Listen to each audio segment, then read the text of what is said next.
우리 옆에 분에게 우리 신앙의 고백을 함께 힘껏 고백하겠습니다. 주목을 주고요. 예수님이 우리의 비전입니다. 아멘. 벌써 3개월, 3월 마지막 주일이 됐습니다. 3개월 동안 예수님이 우리의 비전이라고 우리가 외쳐왔는데 아직도 내 삶의 비전을 갖지 못한 분들이 계십니까? 비전은 여전히 10대나 20대 아이들에게만 해당되는 거고 지금 내 삶에 무슨 비전이냐라고 아직도 그렇게 말씀하십니까? 우리가 사는 날, 우리를 이 땅에 생명으로 두고 계시는 한 하나님은 우리에게 비전을 갖고 계시는 분이십니다. 우리에게 소망을 갖고 계시는 분입니다. 그 하나님의 비전을 살지 않으면 우리는 가짜배기 인생일 수 있습니다. 미국의 희대의 사기꾼 존 스미스라는 사람이 있었답니다. 그가 돌아다니면서 사기를 치고 다녀서 유명한 사람인데 어느 날 보스턴에서 워싱턴 DC까지 기차를 타고 가면서 영무원이 검표를 할 때 자기는 뉴욕타임스 기자라고 지금 급하게 취재하러 간다고 말했답니다. 당시에 미국은 뉴욕타임스나 여러 언론사 기자다 그러면 대중교통을 거의 무료로 이용했었다고 합니다. 그런데 그날따라 그 기차 안에 뉴욕타임스 편집국장이 타고 있었던 거예요. 바로 전칸에 편집국장이 타고 온 것을 알기에 영무원이 이상하게 생각해서 그 스미스의 손을 탁 잡고는 편집국장이 타고 있으니 가보자고.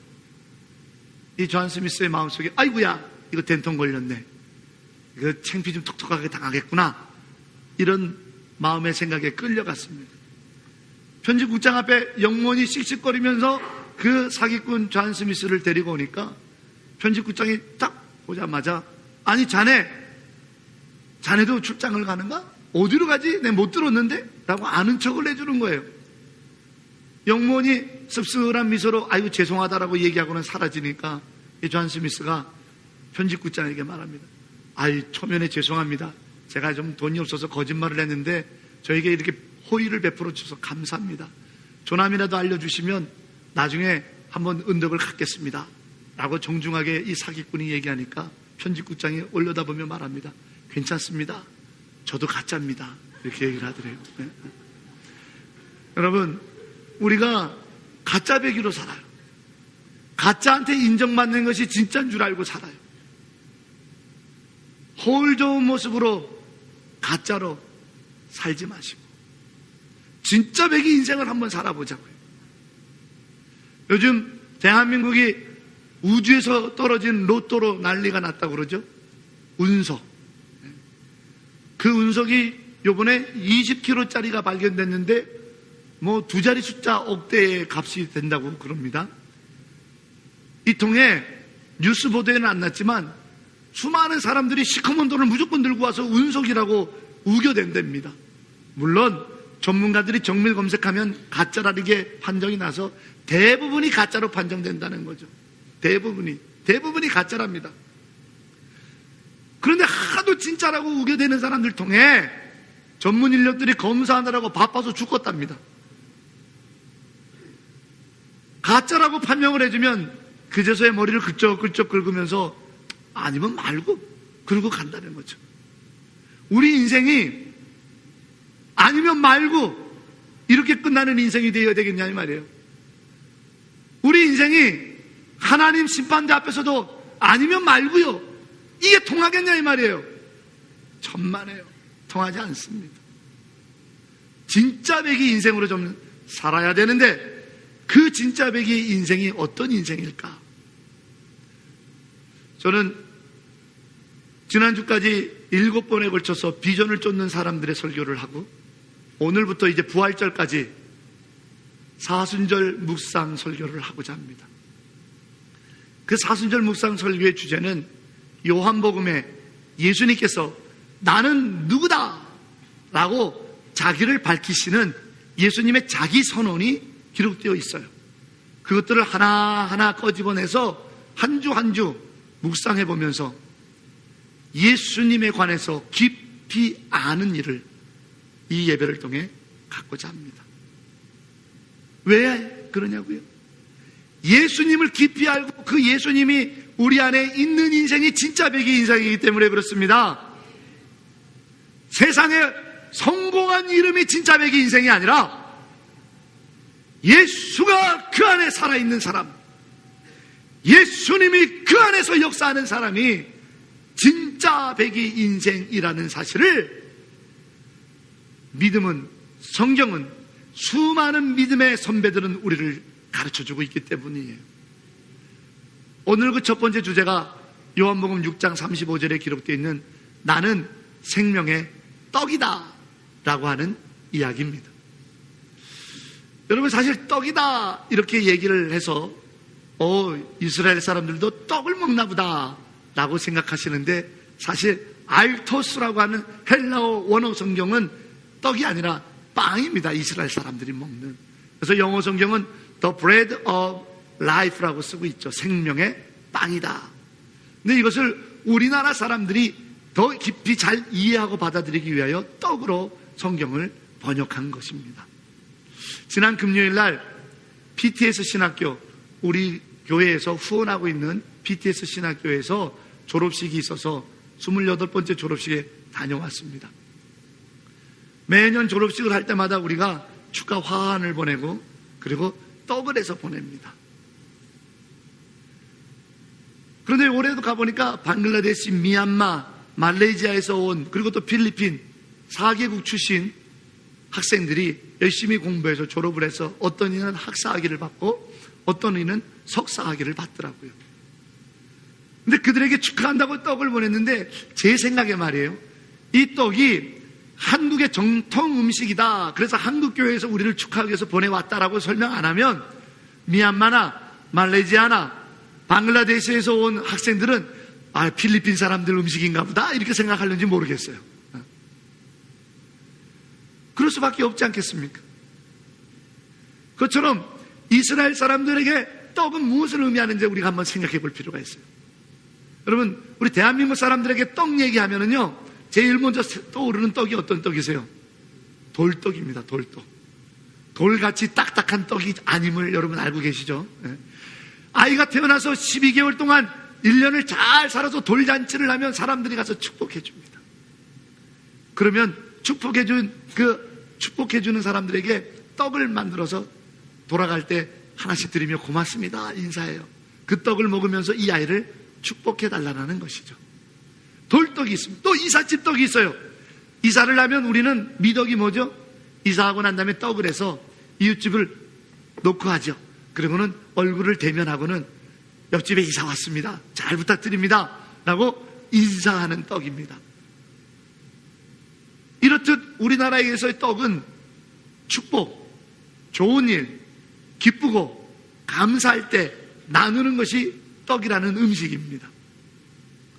이스라엘 사람들에게 떡, 빵 이야기를 하면요, 누구나 모두가 한 가지 떡, 한 가지 빵을 제일 먼저 떠오릅니다.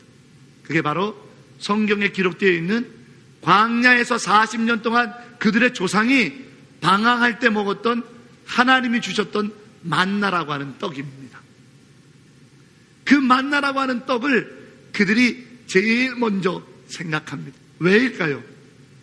먹고 살았던 떡이기 때문에 그렇습니다. 여러분, 우리가 먹는 일이 얼마나 중요한 것인지 너무 잘 알고 있습니다. 어떤 음식을 먹느냐에 따라 내가 건강을 상하기도 하고 어떤 음식을 먹느냐에 따라 내가 건강해지기도 합니다. 그래서 고혈압에는 어떤 음식 피해야 되고 당뇨에게는 어떤 음식을 먹어야 되고 자기의 건강 상황에 맞춰 먹지 말아야 될 것과 먹을 음식들을 구별합니다.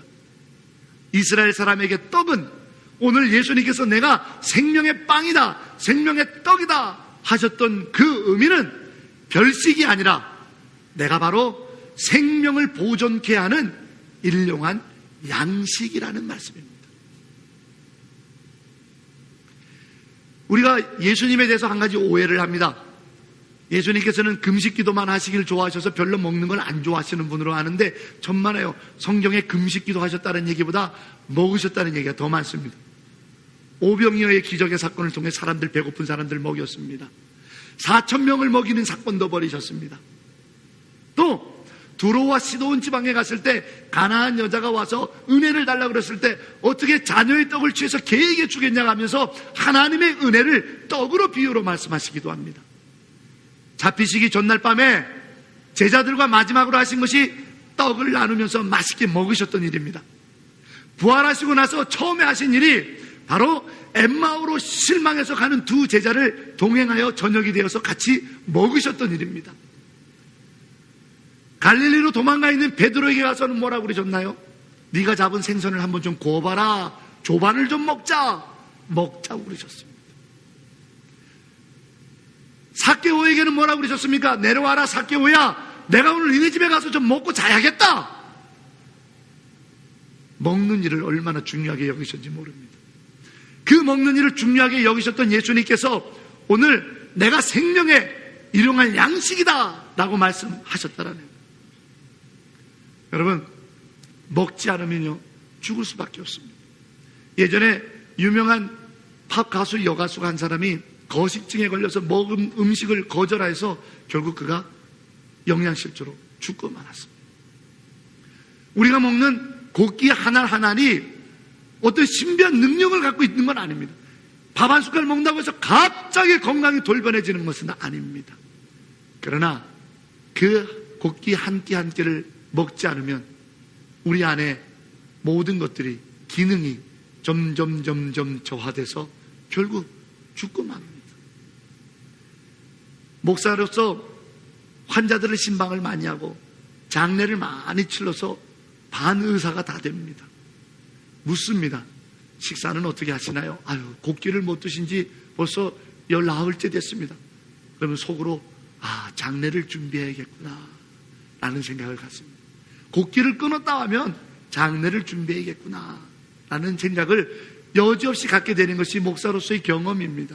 그러나 잘 자십니다. 소화도 잘 하시고요. 그러면 이분이 당분간은 사시겠구나. 잘 먹느냐 못 먹느냐로 그의 생명이 보존되겠는가 아닌가를 어림잡아 측량해 볼 수도 있습니다. 그만큼 먹는 일이 얼마나 중요한 일인지 알 수 없다라는 겁니다. 예수님께서는 오늘 자신을 바로 생명을 유지하게 하는 떡이라, 일용할 양식이라고 말씀드렸습니다. 여러분, 이것은 무엇을 말하는 것일까요? 오늘 이 비밀을 오늘 저와 여러분이 나누고자 합니다. 그러면 생명의 양식이요 일용할 양식이 되는 예수님을 어떻게 먹습니까? 먹는 방법을 쉐어하려고 합니다. 오늘 말씀의 은혜 받으시고 잘 듣고 깨달으셔서 우리의 생명을 지켜주는 일용할 양식이 되는 예수를 멍수로 있고 그 예수의 생명의 일용할 양식을 먹어 강건하고 승리할 수 있는 힘을 얻는 하나님의 사람들 되시기를 주의 이름으로 축원합니다. 선교 초기에 예수를 먹는다 그러는 바람에 예수 믿는 사람들은 인육을 먹는 사람으로 오해된 적도 있지요. 그래서 성만찬 예식을 하는 것을 보고는 저 사람들은 상종 못할 사람들이라고 오해를 받았던 2000년 전 기록도 있습니다. 예수를 어떻게 먹습니까? 생명의 양식, 일용할 양식인 예수를 어떻게 먹습니까?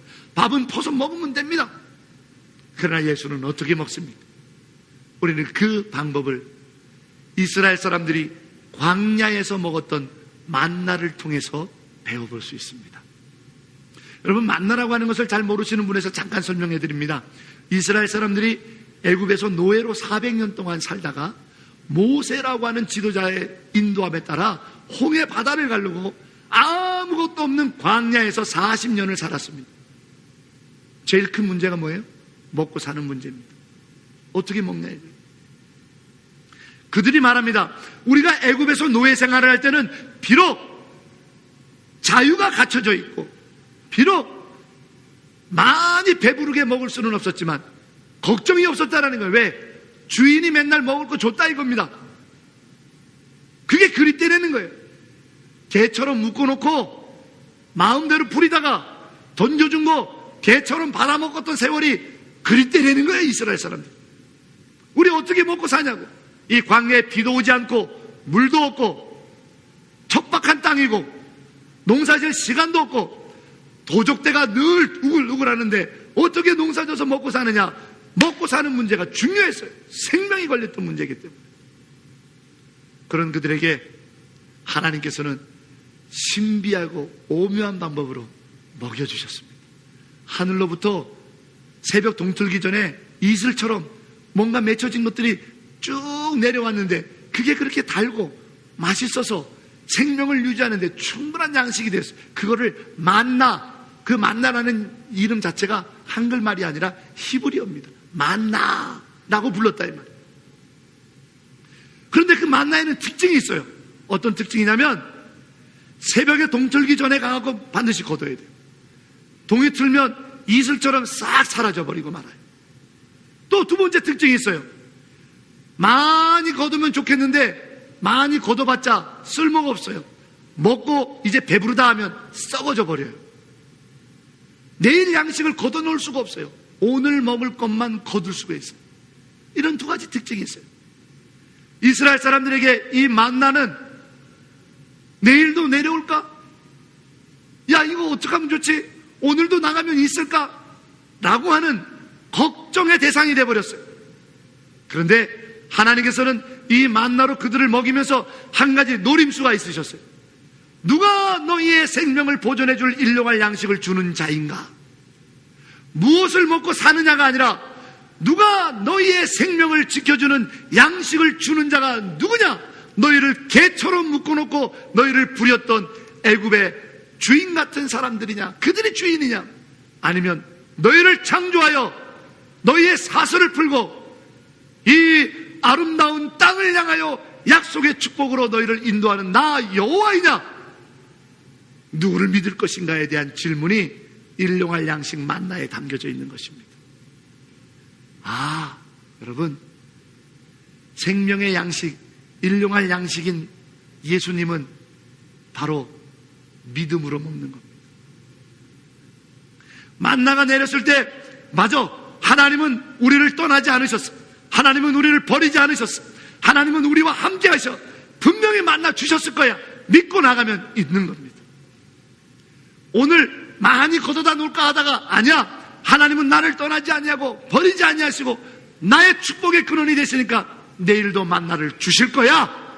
믿고 오늘 것만 걷어가도 내일 주시는. 믿음으로 먹었던 게 만나요. 오직 믿음으로만 먹을 수 있는 거예요. 그렇습니다. 우리의 생명을 살리는 예수 그리스도, 그 생명의 떡을 어떻게 먹습니까? 예수를 어떻게 먹습니까? 바로 믿음으로 먹는 겁니다. 예수가 나의 생명이다. 예수가 나의 능력이다. 예수가 나의 그 능력의 근본이다. 축복이다. 그것을 믿는 것이 바로 내가 예수라고 하는 생명의 떡을 먹는 것입니다. 여러분, 5월 18일부터 예수 사랑동산에서 전교인 금식기도회를 갔습니다. 자녀들을 데리고 금식기도회 좀 다 오십시오.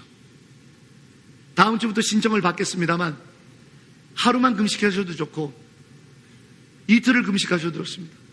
단 성도 여러분들은 3일까지밖에는 금식을 못합니다. 3일 이상 금식하시면 안 됩니다. 목사가 4일 금식하는데 여러분들이 4일을 넘어가면 안 됩니다. 저보다는 덜 금식하셔야 돼요. 그래서 무조건 성도는 3일까지만, 저는 4일 금식을 하겠지만, 그래서 전교인이 거기서 금식 기도를 할 때 여러분 올려주세요. 근데요, 금식 기도를 한 다음에 제가 열흘 금식 기도를 하고 그 다음에 죽을 먹는데 어쩌면 그렇게 죽 한 숟갈만 넣었는데 정신이 또렷또렷해지면서 기운이 막 용솟아치는지, 와, 죽 한 숟갈 먹었는데 열흘 금식하고 죽 한 숟갈 먹었는데요, 정신이 또렷또렷해지며 기억력이 살아나고 마누라가 마누라로 보이기 시작하더라니까요.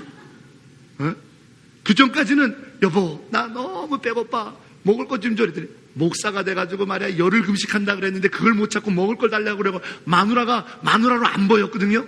그런데 열흘 딱 끝나고 죽 한 그릇을 집사람이 이렇게 끓여갖고 와서 주는데 한 숟갈 먹으니까 마누라가 얼마나 예뻐 보이는지, 얼마나 사랑스러워 보이는지.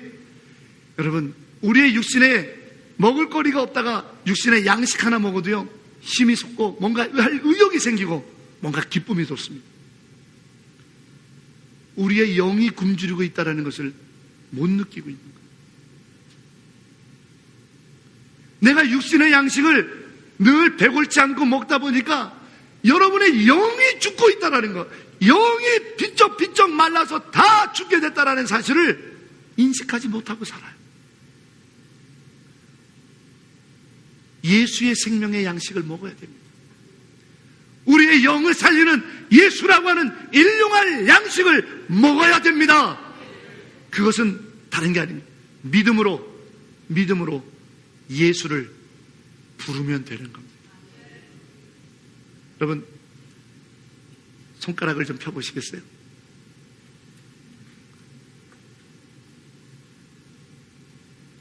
이 시간 유치하지만 초등부 아이가 되어 주십시오. 자, 이렇게 해 주십시오. 우리 첫 번째 엄지손가락은 father finger라고 그럽니다. 가장이죠. 으뜸이죠. 최고예요. 와, 이렇게 얘기합니다. 최고예요. 이렇게 얘기합니다. 최고예요. 으뜸이라 이거죠. 이 첫 번째 손가락은 바로 으뜸이신 하나님을 상징합니다. 하나님께서 여러분을 창조하셨다라는 겁니다. 하나님께서 여러분에게 위대한 계획을 갖고 계시다라는 겁니다. 하나님이 여러분을 엄청 최고로 사랑하신다라는 증거입니다. 두 번째 손가락을 펴보세요. 이 손가락은 언제 쓰죠? 에이그. 그리고 빵빵빵빵 할 때, 남을 죽이는 총을 쏠 때, 남을 가리키면서 에이그 못된 놈 할 때. 이 두 번째 손가락을 어디서 사용했어요? 에덴에서요. 네가 왜 선악과를 먹었니? 하나님이 내게 주신 저 여자가 때문에 내가 먹었습니다. 여자에게 묻습니다. 네가 왜 선악과를 먹었니? 하나님이 창조하신 뱀 때문에 먹었습니다. 죄입니다. 하나님 때문이에요. 이 여자 때문이에요. 내 인생이 망가진 건 저 사람 때문이에요. 저 때문이에요. 내 죄는 생각하지 않고 다 누구 때문이라고 원망하고 불평하는 그 죄악들, 남을 죽이고 싶고 남을 욕하는 그 죄악들, 그것이 이 두 번째 손가락에 담겨져 있어요. 세 번째 손가락을 펴보세요. 좀 순종 좀 해보세요. 초등부 아이가 되셔서. 세 번째 손가락은요, 어떠한 일이 있어도 세 번째 손가락이 제일 깁니다. 아무리 죄가 많아도 그 죄를 용서해 주기로 작정하신 예수님의 사랑보다는 클 수가 없습니다. 다 덮어버립니다. 아무리 죄가 커도 예수님의 사랑을 이길 수가 없습니다. 아무리 죄가 많아도 바다보다 넓은 예수님의 사랑을 이길 수 없습니다. 네 번째 손가락 펴보세요. 네 번째 손가락은 결혼 반지를 끼거나 약을 지울 때 씁니다. 약속입니다. 치료입니다. 바로 십자가의 죽음을 말합니다. 예수님이 십자가에 죽으셨습니다. 바로 우리의 죄를 덮겠다라고 하는 크신 사랑 때문에 예수님이 십자가에 죽으신 것입니다. 다섯 번째 손가락을 펴보세요. 이 새끼손가락은 어떤 손가락보다도 짧고 어떤 손가락보다도 약합니다. 이걸로 짐을 굴 수 없습니다. 오히려 오른손으로는 가방을 들어도 이걸로 만듭니다. 엄지로인데도. 새끼손가락 주로 어디에 씁니까? 귀파고 코파고 이 쓰실 때 씁니다. 네? 웃는 분들은 다 경험이 있는 분들이에요. 네? 코를 팔 때는 약간 좀 손톱이 길어야 좋아요. 네. 그때 씁니다. 아무짝에도 쓸모없는 것 같습니다. 그러나 이거는 완전하지 않습니다. 아무짝에도 쓸모없을 연약하고 부끄럽지만 보태질 때 complete, 완전한 것입니다. 아무리 하나님의 위대한 계획이 있어도, 우리 죄보다도 크신 사랑이 있어도, 우리를 구원해 주겠다고 십자가에 약속으로 죽으셨어도 내가 아멘 믿지 않으면, 아무리 연약하고 작고 초라해도 내가 믿지 않으면 완전해질 수 없는 것입니다. 이 사실을 믿는 것이, 이 사실을 믿는 것이 바로 예수, 우리의 영의 양식인 예수를 먹는 겁니다. 여러분 두 손을 좀 모아 보십시오. 그리고 눈을 좀 감아 보십시오. 우리 초등부 아이들처럼 저의 기도를 따라해 주시기 바랍니다. 나는 예수님을 믿습니다. 그분이 나의 죄를 위해서 대신 십자가에서 죽으셨음을 믿습니다. 나는 아무 공로 없습니다. 단지 예수님을 믿습니다. 예수님이 나의 구세주임을 믿습니다. 나의 죄를 용서하여 주소서. 예수님을 믿습니다. 나를 천국 백성으로 삼아 주옵소서. 예수님을 믿습니다. 나는 더 이상 멸망당하지 않습니다. 나는 더 이상 죄악의 사람이 아닙니다. 나는 예수님을 믿습니다. 예수님만이 나의 구세주임을 믿습니다. 예수님, 나의 믿음을 기억하여 주옵소서. 이 시간 내 안에 오소서. 나의 모든 죄를 깨끗하게 하여 주소서. 나도 천국인으로 살기 원합니다. 나도 완전한 행복을 누리기 원합니다. 내가 예수님을 믿습니다. 예수 그리스도의 이름으로 기도합니다. 아멘. 예수라고 하는 생명의 양식을 이 기도와 고백을 통해 우리가 충만히 먹은 줄로 믿습니다. 세상 사람들이 예수의 이름을 잃어버렸습니다. 여러분, 바울이라고 하는 전도자가 감옥에 갇혔을 때 그가 했던 건 딱 하나입니다. 예수의 이름을 찬송한 겁니다. 베드로라고 하는 제자가 날 때부터 걸어보지 못했던 걸음뱅이, 앉은뱅이를 만나서 한 것은 딱 하나입니다. 예수의 이름을 증거한 것입니다. 1885년 4월 5일 부활절 아침에 제물포항에 도착했던 아펜젤러와 언더우드 선교사가 한 것은 딱 한 가지입니다.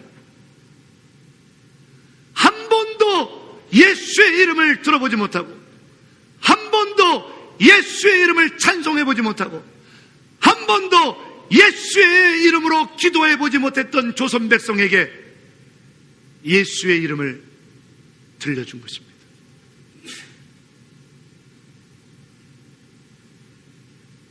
예수의 이름을 찬송하십시오. 예수의 이름을 부르십시오. 예수의 이름으로 기도하시기 바랍니다.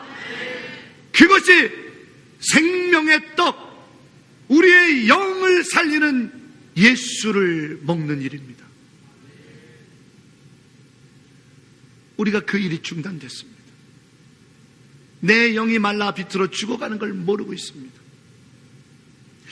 예수님, 예수님, 나를 떠나지도 아니하시는 예수님, 나를 버리지도 아니하시는 예수님, 예수여, 다윗의 자손 예수여, 나를 위하여 십자가에 죽으신 예수여, 내게 오소서.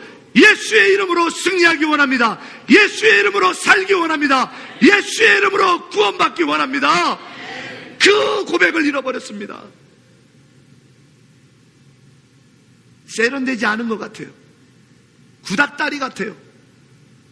아이고, 저거 70년대 80년대 그런 부흥사들만 하는 짓 똑같이 하고 있구만. 여전히 교회는 여전히 바뀐 게 없어. 천만에요. 세상이 바뀌고 교회가 다 바뀌어도 바꿀 수 없는 한 가지, 예수입니다.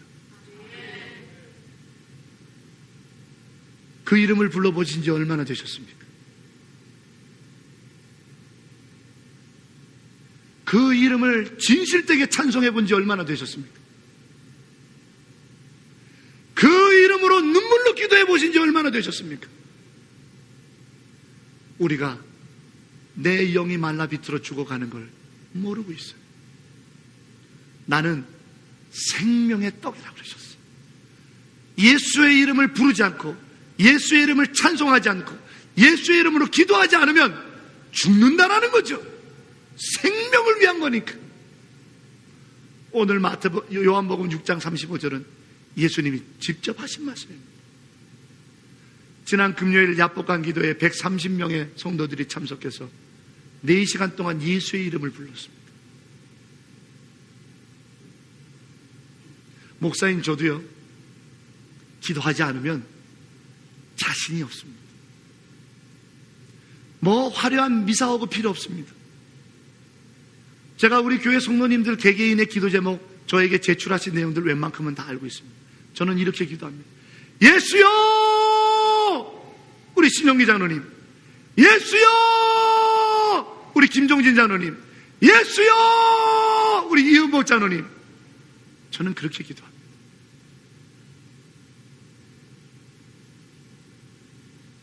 예수여! 우리 홍채은이. 예수의 이름과 여러분의 이름을 부르는 것만으로도 족합니다. 그럼 힘이 생겨요. 마음에서부터 능력이 사골라요. 두렵지가 않아요. 여러분, 옛말에 어른들이 밥심으로 산다고 그랬어요. 밥을 든든히 먹으면 어디 가도 추위도 덜 탑니다. 어려운 일이 생기다 보면 버텨볼 수 있어요. 그냥 배에서 계속 꼬르륵 꼬르륵 소리가 나고 먹지 않고 허기지면 추위도 더 느끼고 금방 지치고 감당 안 됩니다. 예수의 이름을 100번만 부르고 한번 나가서 사망권생 한번 싸워보세요. 예수의 이름을 100번씩 부르면서 병마와 한번 싸워보세요. 예수의 이름을 100번씩 부르며 공부해보세요. 어떤 변화들이 나타나는가, 어떤 역사들이 나타나는가, 어떤 능력들이 나타나는가. 잃어버렸어요. 잊고 삽니다. 나는 생명의 떡이라고 그랬습니다. 나는 생명의 떡. 기호품이 아닙니다. 먹어도 되고 안 해도 그만인 것이 아니라 반드시 살기 위해서는 먹어야 될 떡인 것이 생명의 떡입니다. 그러기 위해서 노래는 부르짖어야 돼요. 그런데 이 생명의 떡인 예수 안에는 한 가지 비밀이 있습니다. 여러분, 예전에 예능 프로그램에 복불복이라고 하는 게임이 있는 거 혹시 기억하십니까? 연예인들이 쫙 모여가지고요, 음료수를 마시든지 뭐 빵을 먹든지 똑같이 생긴 것을 골라서 먹습니다. 그런데 그 중에 하나 빵에는 겨자를 잔뜩 뿌려놓고요, 그 중에 한 음료수에는 식초를 잔뜩 넣는 거죠. 먹어보기 전에는 뭐가 들었는지 모릅니다. 먹어보기 전에는 뭐가 들었는지 모릅니다. 예수의 이름을 불러보기 전에는 어떤 일이 벌어지는지 모릅니다. 예수의 이름을 찬송하기 전에는 어떤 역사가 나타나는지 모릅니다. 예수의 이름으로 기도하기 전에는 어떤 능력이 나타나는지 모릅니다. 그것이 비밀인데 불러보십시오. 그것이 비밀인데 찬송해 보십시오. 그것이 비밀인데 기도해 보십시오. 예수의 비전과 예수의 사랑이 내 안에 차오릅니다. 그것은 먹어보지 않은 자는 알지 못한다라는 것. 저는 바랍니다. 이 사순절 기간에 이렇게 표현해서 참 죄송하지만, 천박해 보이는 것 같지만, 그만큼 간절해서 미친 척하고 한번 불러보시란 말이에요. 그래, 내가 미친 척하고 한번 불러보자. 목사가 하라니까 한번 해보자. 한번 예수의 이름 한번 100번 부르며 찬송하며 기도 한번 해보시란 말이에요. 이 사순절 기간에 하나님의 어떤 비전이 여러분을 사로잡는지, 하나님의 어떤 사랑의 권능이 여러분의 병마에 역사하시는지 먹어보지 않고서는 모르는 거예요. 불러보지 않고서는 모르는 거예요. 찬송해보지 않고서는 모르는 거예요. 이 사순절 기간에 주님은 당신을 생명의 떡이라 했습니다. 저는 이제는 그것을 먹어볼 수 없지만 가장 값진 밥을 먹어볼 기회를 이제는 저는 상실했어요. 저희 어머니가 심장병으로 돌아가셨는데 그 심장병 환자가 1년에 딱 한 차례 잠깐 집에 고향집을 방문하면 숨도 가누지 못하면서 꼭 밥을 해주십니다. 저희 어머님은 살림을 잘하신 분이 아닙니다. 반찬이 맛이 없습니다. 할 수 있는 요리는 맨날 정해져 있습니다. 그럼에도 불구하고 차려냅니다.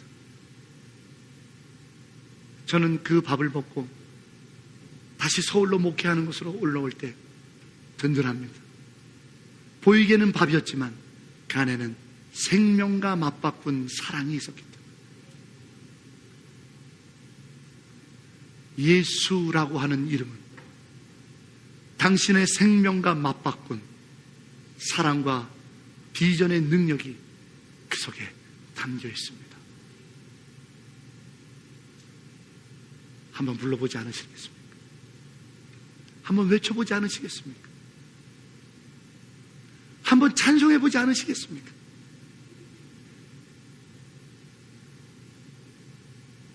생명의 떡이라. 기도하겠습니다. 사랑의 주님, 우리의 생명의 떡이신 당신을 찬양합니다. 내 삶이 늘 허기집니다.